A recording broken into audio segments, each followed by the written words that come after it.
आज हम सत्ता की साझेदारी यानी पावर शेयरिंग के बेल्जियम और श्रीलंका वाले चैप्टर की समीक्षा कर रहे हैं। और चलिए बिना वक्त गंवाए सीधे फीडबैक पर आते हैं। बिल्कुल। तो सबसे पहले इसकी संरचना और फ्लो पर बात करते हैं।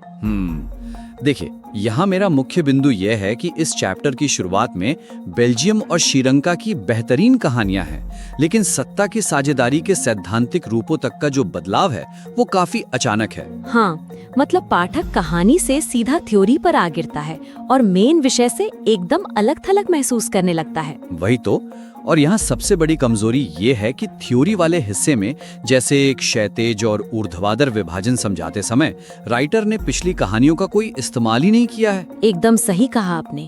मतलब कहानियों के बिना आते ही ये हिस्सा बस एक नीरस सी लिस्ट में बदल जाता है। हाँ, क्या आपको नहीं लगता कि इससे स्टूडेंट की दिलचस्पी एकदम खत्म हो जाएगी? अरे बिल्कुल खत्म हो जाएगी। जब आप इतनी रोचक कहानियाँ पहले ही सेट कर चुके हैं तो अचानक सिर्फ बुलेट पॉइंट्स देना तो गलत है। तो मेरा सुझाव ये है कि सैद्धांतिक अवधारणाओं को समझाते वक्त सीधा उन शुरुआती कहानियों का संदर्भ वापस लाया जाए। हाँ, जिससे सिद्धांत और कहानी आपस में अच्छी तरह जुड़ सकें। एकदम।